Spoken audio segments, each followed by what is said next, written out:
የተወደዳችሁና የተከበራችሁ ተመልካቾቻችን ለዛሬ ለተአርብ የካቲት 6 ቀን 2018 ዓ.ም ያዝነላችሁ የምሽት ዜናዎች ከዚህ ሰዓት ጀምሮ ወደ እናንተ የምናደርስላችሁ ይሆናል። በቅድሚያም ርዕሰ ጉዳዮችን እንጠቁማችሁ። የጎፋ ክፍለ ጦር ከደሴ 45 ኪሎ ሜትር ርቀት ላይ የመከላከያ ምሽግ መስበሩ የኢትዮ ዲስኮርስ ምንጮች ገለጹ። የሮይተርስ የዜና ወኪል በኢትዮጵያ ታገዱ። የተባበሩት አረብ ኤሚሬትስ በሱዳን ግጭት ዙሪያ የቀረበበትን ክስ አስተባበለ። እነዚህንና ሌሎች መረጃዎችን ይዘናል። አብራችሁን ቆዩ። የጎፋ ክፍለ ጦር ከደሴ በ45 ኪሎ ሜትር ርቀት ላይ የመከላከያ ምሽግ መስበሩ የኢትዮ ዲስኮርስ ምንጮች ገለጹ። አፋብን ሚኒሊክ እዝ ልጅ ኢያሱ ኮር የጎፋ ክፍለ ጦር መከላከያ ይመካበት የነበረውን ፋርሴ ተራራ ምሽግ ከተኩስ ከጠላት ኪስ ውስጥ መክተት የሚችሉት ሞርተረኞች ምሽጉን ታርጌት በማድረግ በደቂቃዎች በመስበር መከላከያ አንድ ጥይት ሳያፈነዳ ወደ አልብኮ ወረዳ ሳልመኔ መመለሱ ተነግሯል።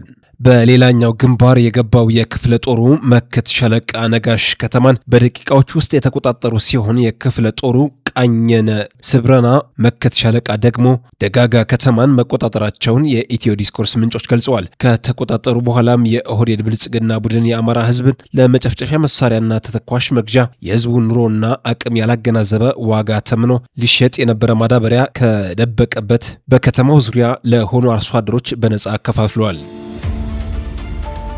የሮይተርስ የዜና ወኪሎች በኢትዮጵያ ታገዱ። የኢትዮጵያ የሮይተርስ የዜና ወኪል ጋዜጠኞችን በሀገሪቱ የመስራት መብት እንደነጠቃቸው የፈረንሳይ ዜና አገልግሎት ዘገበ። በመጪው ቅዳሜና እሁድ በአዲስ አበባ የሚካሄደውን 39ኛውን የአፍሪካ ህብረት የመሪዎች ጉባኤ ላይ ለመሳተፍ ለሮይተርስ የተሰጠውን ፍቃድ እንደሰረዘ የዜና ወኪሉ ቃል አቀባይ በኢሜይል እንደገለጹ ዘገባው ይጠቁማል። ከዚህ በተጨማሪ መቀመጫቸውን በአዲስ አበባ ያደረጉም 3 የሮይተርስ ጋዜጠኞች በኢትዮጵያ የመዘገብ ፍቃድ እንዳልታደሰ ቃል አቀባዩ ገልጸዋል። ሮይተርስ የውሳኔውን ገፊ ምክንያቶች ምን እንደሆኑ ያለው ነገር የለም። ሁሉም ጋዜጠኞች ኢትዮጵያውያን ሲሆኑ ሮይተርስ ስለ ኢትዮጵያ በሚሰራቸው ዘገባዎች የጀርባ አጥንት እንደነበሩ የፈረንሳይ ዜና አገልግሎት ገልጸዋል። ሮይተርስ ጉዳዩን እየገመገመ እንደሚገኝና ነፃ ገለልተኛና አስተማማኝ በሆነ መንገድ ስለ ኢትዮጵያ ዘገባዎች መስራቱን እንደሚቀጥል አስታውቋል። የፈረንሳይ ዜና አገልግሎት በጉዳዩ ላይ ለኢትዮጵያ ባለስልጣናት ያቀረበው ጥያቄ ምላሽ እንዳላገኘ በዘገባው ጠቅሷል።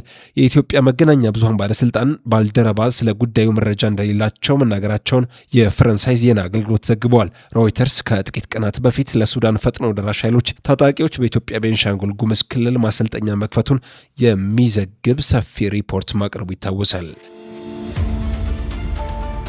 የተባበሩት አረብ ኤሚሬትስ በሱዳን ግጭት ዙሪያ የቀረበበትን ክስ አስተባበለ። የተባበሩት አረብ ኤሚሬትስ በኢትዮጵያ ውስጥ ለሱዳን ፈጥኖ ደራሽ ኃይሎች ወታደራዊ ስልጠና እየሰጠችና የጦር መሳሪያ ድጋፍ እያደረገች ነው በሚል በሮይተርስ የቀረበባትን ክስ ዘገባ በሙሉ ድምፅ ውድቅ ማድረጓን ዘናሽናል ዘግቧል። የክሱ ምንጭ የሮይተርስ የዜና ወኪል ኤሚሬትስ በኢትዮጵያ በኩል ለፈጥኖ ደራሽ ኃይሉ ድጋፍ ታደርጋለች የሚል ዘገባ ወጥቶ ነበር። የኤሚሬትስ ምላሽ ሀገሪቱ የቀረበባትን ወታደራዊ ጣልቃ ገብነት ክስ መሰረተ ቢስ ነው ስትል አስተባብላለች።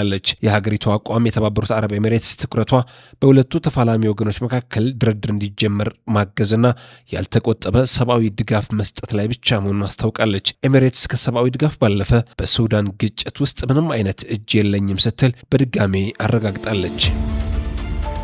ተመልካቾቻችን ለዛሬ ዕለተ አርብ የካቲት 6 ቀን 2018 ዓ.ም ያቀረብንላችሁ የምሽት ዜናዎች በዚህ ተቋጭተዋል። ከመሰናበታችን በፊት ርዕሰ ጉዳዮችን በድጋሜ እናስታውሳችሁ። የጎፋ ክፍለ ጦር ከደሴ 45 ኪሎ ሜትር ርቀት ላይ የመከላከያ ምሽግ መስበሩ የኢትዮ ዲስኮርስ ምንጮች ገለጹ።